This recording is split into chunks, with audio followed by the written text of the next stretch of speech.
Okay, let's have a look at the main parts of a jet ski and let's take a walk around our display model.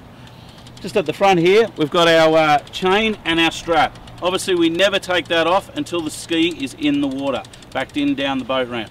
Okay, the amount of skis we've seen end up on the boat ramps because people have taken them off beforehand.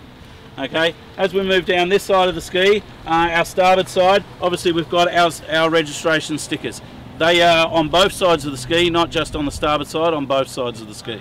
As we move down towards the stern of the jet ski, we come down here, down towards the bow, round behind the, down the back here, we have the bungs. Okay, now you need to make sure these are put in before you start off every time. Obviously take them out afterwards to drain any water out, but make sure they're definitely put in before you put it in the water. We have got our jet unit here, but we'll talk about that later.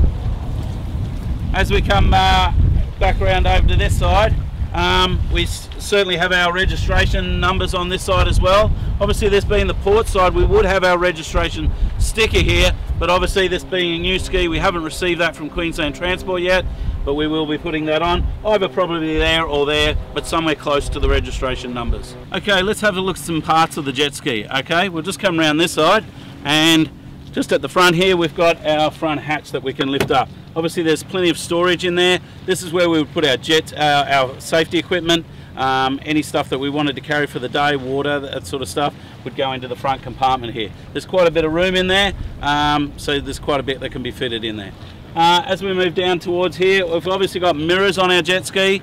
Look, mirrors are not a great thing. They're good to have a quick look, but mainly we would use shoulder checks when we're on the ski. Always using your shoulder checks to check if anything's behind you. We come down here, we've got our engine. Obviously this is like a car engine. It's just a small car engine. It needs servicing. Okay, remember we always check anything that's got yellow on it, we can check. Anything that's got red on it, we don't touch. Okay, but obviously get your owner's manual out, check your owner's manual and see how often it does need to be serviced. Alright, so we're going to hop on the ski. So as we come up, obviously make sure you've always got a jacket on before you hop on the ski, especially if you're in the water. If the police or the transport department see you without a jacket on, in the water they will fine you. Okay, so once we're on, obviously every ski is very similar. They will have a lanyard, a kill switch. Okay, this is it here. Obviously ours just plugs up underneath here. So whilst it's running, obviously if we pull the lanyard out, it will kill the engine. Okay, we need to make sure of this so if we fall off the ski as we are out on the water, we don't have the ski driving off into the distance. So you want to make sure this is working before you get on the ski. Okay, we can hit that stop button and that'll start the computer up. Now obviously if we hit it again, it's going to start that engine.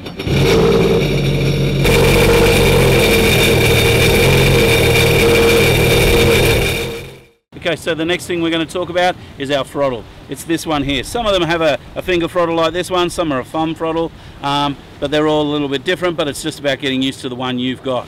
Okay, obviously we do have more than two speeds. It's not just that and flat out, there is in between, and that's cruising.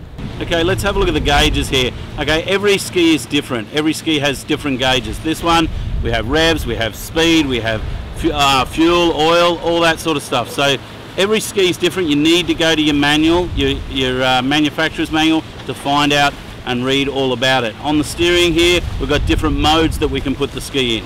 Okay, depending on your ski, again, go to your manufacturer's manual to find out all these things.